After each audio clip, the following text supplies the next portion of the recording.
আর একটা কথা ভুলে গেলে চলবে না, আওয়ামী লীগ কিন্তু দুটো দল, বিএনপি এবং আওয়ামী লীগ, তাদের ফিক্সড কিছু ভোট আছে। পৃথিবী যদি উল্টেও যায় এই ভোট কিন্তু সরবে না। আওয়ামী লীগ যত দুষ্কর্মই করুক না কেন, কিছু মানুষ, some percentage of people Awami লীগকেই ভোট দেবে।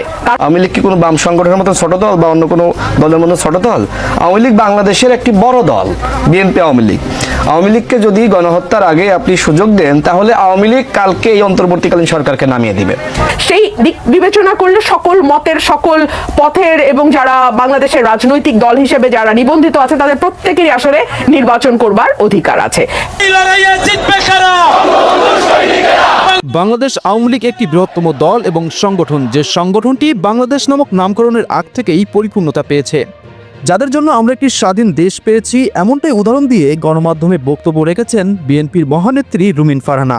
বিস্তারিত কেন এদের ভোটটা কি আপনি নেগেট করবেন? এদেরকে কি আপনি বঙ্গোপসাগরে ফেলে দিতে পারবেন? তা তো না, এরা তো বাংলাদেশের নাগরিক, সো তাদেরও ভোটের অধিকার আছে। সেই দিক বিবেচনা করলে সকল মতের, সকল পথের এবং যারা বাংলাদেশের রাজনৈতিক দল হিসেবে যারা নিবন্ধিত আছে তাদের প্রত্যেকেরই আসলে নির্বাচন করবার অধিকার আছে। আওয়ামী লীগ একটি বড় সংগঠন দল হওয়ায় এবং যে দলটি এখনো পর্যন্ত বাংলাদেশে নিবন্ধিত এবং যে দলের একটি সমষ্টিক সংঘবদ্ধ নেতাকর্মী আছে, প্রয়োজনে সেই দলকে পুনরস্থাপন করার জন্য শেখ হাসিনার পুত্র সজীবদের জয়ও দেশে আসে, তবুও নির্বাচনটি বৈধ বলে ঘোষণা করা যাবে, এমনটাই মন্তব্য রেখেছেন রুমিন ফারহানা। আবারও আপনাদের সকলের প্রতি আমার ব্যক্তিগত কৃতজ্ঞতা। আর বেশি দিন নাই, মাত্র 1.5 মাস। আসেন আমরা এই বর্তমানে কি হচ্ছে এই 2-3 মাসের বিষয় নিয়ে বেশি মাথা না ঘামায়, বাংলাদেশের ভবিষ্যৎ নিয়ে আমরা চিন্তা করি।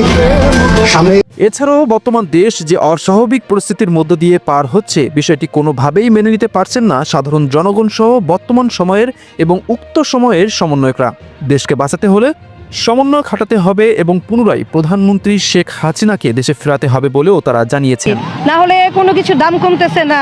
দেশ তো আগে যতটুকু ভালো ছিল দেখতেছি তার থেকে এখন আসলে এটা বললাম না যে হয়তো অনেকেই এটা নিয়ে অনেক কিছু তৈরি করে ফেলবে, কিন্তু এটাই মনে হচ্ছে যে আসলে আমরা যা করেছি মনে হয় ভুলই করেছি, কারণ কোনো কিছুর উন্নয়ন দেখতেছি না। জগন্নাথ বুঝে গেছে সব সালারা বাটপার, আর কারো উপরে আমরা ভরসা করতে চাচ্ছি না। এই সব সালারা বাটপার, আর্মি হবে ঠিকাদার। প্রিয় দর্শক, আওয়ামী লীগ সম্পর্কিত বিএনপি নেত্রী রুমিন ফারহানার এ ধরনের মন্তব্য ও পুনরায় আওয়ামী লীগ পুনঃ স্থাপনে প্রধানমন্ত্রী হিসেবে সজীব ওয়াজেদ জয়কে আপনি কোন চোখে দেখছেন তা অবশ্যই কমেন্ট করতে ভুলবেন না। পরবর্তী আপডেট পেতে চ্যানেলটি সাবস্ক্রাইব করে পাশে থাকুন। ধন্যবাদ। SA news 24 Ace।